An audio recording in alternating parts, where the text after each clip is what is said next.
everyone, it's Maki here.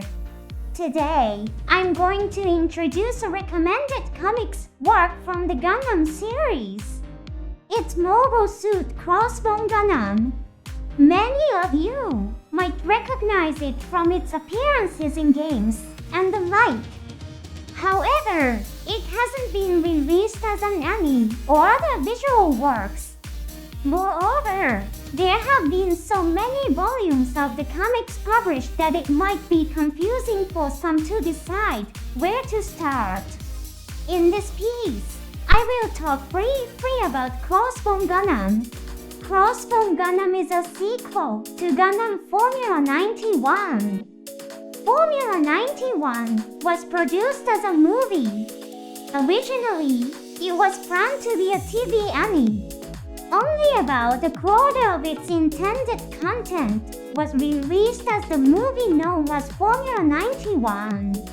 After its movie release, there were plans to broadcast it as a TV anime, but due to commercial decisions, these plans were not realized. As of 2023, no continuation of Formula 91 as a visual work has been released. However, Sunrise's official project called the Next 100 aiming to depict the Universal Century era including Formula 91 has been announced. There's a possibility that the sequel to Formula 91 might be adapted into a visual format. Regarding Crossbone Gundam, the story is set a decade after the end of the battles in Formula 91. The Crossbone Vanguard space pirates are in conflict with the Jupiter Empire. The protagonists belong to an organization named Crossbone Vanguard, the same name as the military force that initiated a war in Formula 91 to establish the nation of Cosmo Bavaria. This was a measure reluctantly chosen by the heroine Sally Lee Fairchild to oppose the Jupiter Empire. Sally Lee's real name is Varwana, and she's a member of the Cosmo Bavaria royal family. Ultimately, she renounced the principles championed by Cosmo Bavaria, creating an opportunity to end the war. However, to counter the Jupiter Empire, which bears a daunting animosity towards Earth, the name Crossbone Vanguard was reused. She sought cooperation from the supporters from the Cosmo Bavaria War. The narrative touches upon the issues that emerge due to this choice. The standout in this tale is the Crossbone Gundam. The Crossbone Gundam series has a vast number of comic releases. These include Crossbone Gundam, Crossbone Gundam Skull Heart, Crossbone Gundam Steel 7, Crossbone Gundam Ghost, Crossbone Gundam Dust, Crossbone Gundam X11, Crossbone Gundam Love and Peace. These are just the major works that have been released. For those reading it for the first time, you can start with the comic titled Mobile Suit Crossbone Gundam. This series is complete in 6 volumes.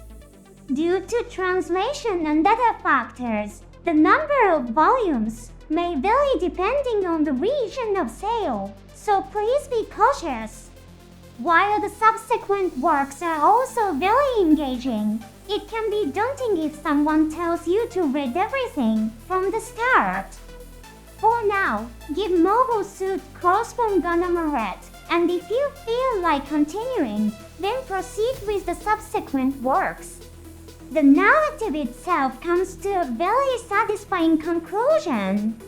The creator, Yuichi Hosegawa, initially intended to conclude the story with this series. Additionally, Yoshiyuki Tomino, the creator of the original Gundam, was also involved in this work. Of course, Tomino was also the one who conceived the Formula 91 story. The frequent assertion that Crossbone Gundam is the rightful sequel is due to this reason. As many of you may know, Crossbone Gundam gained immense popularity, leading to the creation of sequels. For those who found interest after reading the initial work, I recommend reading Steel 7. This was produced in response to the popularity of Crossbone Gundam. Mr. Hosegawa has commented in the comics, stating it's the concluding part of Crossbone Gundam. It holds a position similar to Endless Waltz in Gundam Wing. With Steel 7, the tale of Crossbone Gundam was supposed to come to an end. Also, it was intended, however, due to its soaring popularity, sequels like Ghost and Dust were produced.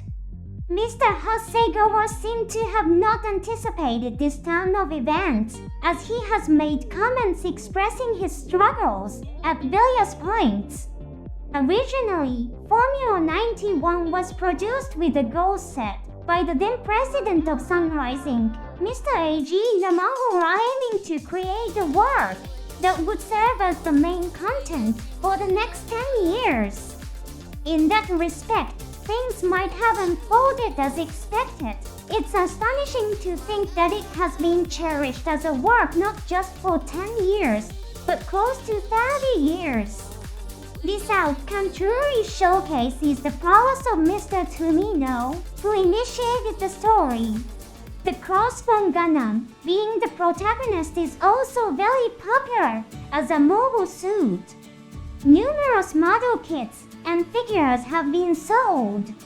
Its distinctive large thrusters on its back are quite notable. They resemble the crossbones often depicted on pirate flags. This design was incorporated to counteract Jupiter's intense gravity. To counteract the gravity of Jupiter, significant propulsion power is needed. However, placing powerful thrusters all over the body would result in an overly large machine size. Therefore, by combining large movable sections with powerful thrusters, the unique shape of the Crossbone Gundam was born. Actually, the Crossbone Gundam has a hidden name. It's Formula 97. That's right! The Crossbone Gundam is the image of the pirate army using the successor to Formula 91. In the story, we also see the mass-produced version of Formula 91. It's quite intriguing to see the protagonist mobile suit from the previous war clash with the new protagonist mobile suit. Elements like these would be inherited in later Gundam series as well. Crossbone Gundam is a very captivating series. I highly recommend giving it a read. It's one of my all-time favorite works. Until our next program, see you!